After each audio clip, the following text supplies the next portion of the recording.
India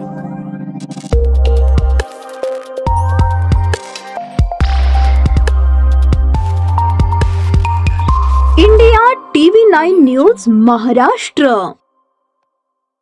केंद्र सरकारच्या PM-E बस सेवा योजनेतून सोलापूर महानगरपालिकेला शहरासाठी 100 इलेक्ट्रिक बस मंजूर झाल्या आहेत। त्यातील पहिल्या टप्प्यात 30 बस येणार आहेत। बुधवार पेठेतील चार्जिंग स्टेशनचे काम सध्या युद्ध पातळीवर सुरू आहे। वसंत विहार सबस्टेशनवरून 33 kV ची लाईन त्या ठिकाणी नेली जात असून त्याचे खोदकाम सुरू झाले आहे। सोलापूर महानगरपालिकेच्या परिवहन उपक्रमाची सद्यस्थिती खूपच बिकट आहे। कधी काळी 100हून अधिक बस गाड्या असलेल्या या उपक्रमाकडे सध्या 17 ते 18 बस आहेत, त्याही 12 ते 14 वर्ष जुन्या आहेत। दुसरीकडे प्रवासी वाढल्याने सोलापूर शहरात दरमहा सरासरी 50 ते 55 रिक्षा वाढत आहेत।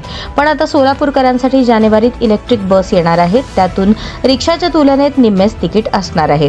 दरम्यान वसंत विहार येथील महावितरणच्या सबस्टेशनवरून बुधवार पेठेतील चार्जिंग स्टेशनला वीज पुरवठा केला जाणार आहे। त्यासाठी धर्मवीर संभाजी महाराज चौक, हॉटेल अँबॅसिडर, प्रभाकर महाराज मंदिर, सम्राट चौकातून पुढे बुधवार पेठेतील चार्जिंग स्टेशनपर्यंत जमिनी अंतर्गत लाईन नेली जात आहे।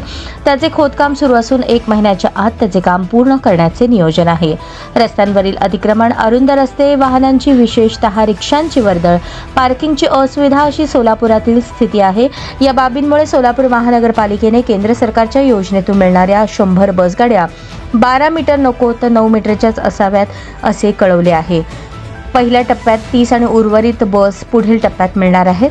शहरातील 22 तर ग्रामीणमधील 24 मार्गांवर या बस धावतील असेही नियोजन आहे।